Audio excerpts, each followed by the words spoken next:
Why is she back? Hey, y'all, Gravity. Any day above ground, live it. So you already know what to do. Share, like, and subscribe. That's right, share, like, and subscribe, because I'm not like other YouTubers. I'm different. Why is Stacey Abrams back in the limelight? Jesus Christ. We knocked her off the block damn near 6 months ago. Why is she back? She was working for some firm. They lost their bid to get gas stoves abolished. Now she's trying to play Kingmaker now. Oh, God. Okay, folks, what you see on the screen is an article on Breitbart. I know how y'all feel about Breitbart, but we got to talk about it. It says Stacey Abrams, Mississippi, Kentucky, ripest states for transformation to swing states. So you have a state that not only was the home of Breonna Taylor getting deleted and Daniel Cameron becoming AG. It was a Republican, by the way. But they also have the number one county for welfare in the country. Okay. And Mississippi can't get their water situation in Jackson fixed. And they just killed an 11-year-old boy via the police down there. But you think that's going to turn to swing states. All right, Stacey, let's see what your rationale is for this. Fair use. Former Georgia gubernatorial candidate Stacey Abrams. Since the November election, she founded the organization Fair Fight to increase voter registration. She was appointed as an endowed chair at Howard University and is now out with her second novel entitled Rogue Justice. Stacey, it's great to have you back on the show and can't wait to talk about the novel. I just want to do a little bit of politics first. I feel like the last time I saw you, women had a right to an abortion and women had health care that they need and they had the choices that they needed. And I want your thoughts on that and where things stand in the Democratic Party in the fight to gain back women's right to adequate health care.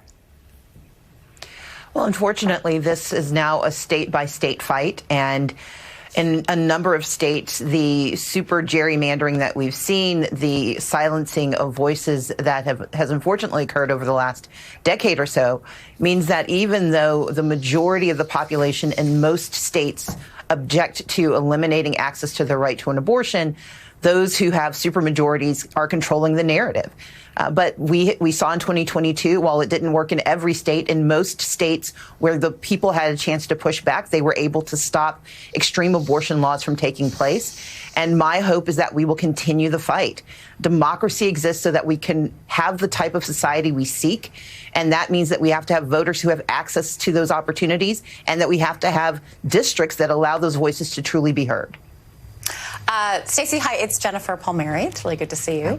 A lot of people talk to me about we need to do in, fill in the blank state, Mississippi, Alabama, other southern states, what Stacey Abrams and others built in Georgia in terms of progressive infrastructure to help Democrats do better in these states. Can you explain that process that you went through? I mean, I know this was maybe decades in the making about building that kind of infrastructure, particularly in these other southern states. Well, it was a 10-year process to get us really started, and it's three pieces. One is investment, and that investment can't be itinerant. It can't be occasional. It has to be consistent. Second, it's making certain that you're building at every level, at the grassroots, at the grass tops, and at the grass stalks. And three, it's understanding you're going to lose on your way to progress. I have an extraordinary patience for this work because I understand that we are not simply changing infrastructure. We're helping people own their power. And for so many, power it's terrifying. And if they don't believe that it's real, they're not going to risk it. And part of what helped us in Georgia for so long is that we have the patience of losing some, winning some, but always working towards more.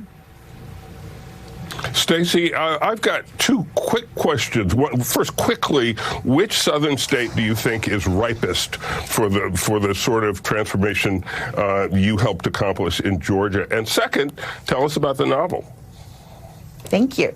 Well, I think that we have an exciting set of elections coming up in Mississippi with Brandon Presley running against a very weakened Tate Reeves. I think that Andy Beshear is going to put on a very credible race against Daniel Cameron. He has been a strong governor, and that is a real opportunity. And because these are off-year elections, I think it's very important that we pay attention to these two southern states, that we invest heavily in their success. All right, so you heard her say it. And of course, they had to use the black man to ask that question. All right. Stacey, number one, you couldn't win Georgia not once, but twice. You couldn't win your own state, but you're going to become a kingmaker. Well, for you, a queenmaker in two of the poorest states in the country. Okay, so just for reference, folks, I'm going to show you something. All right, fam, we are on Britannica.com, and I looked up the electoral votes by state. So we're going to go down. She said Kentucky and Mississippi. So we're going to go down.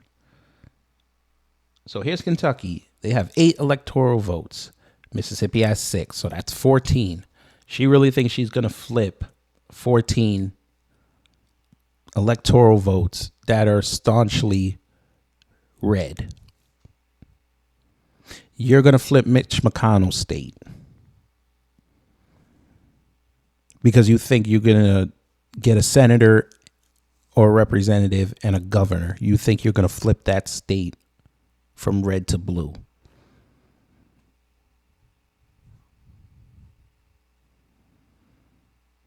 Okay, Stacey, I would love to see you pull this off. Again, you couldn't pull it off beforehand. You're going to pull it off now. Got it. All right. She says she can do it.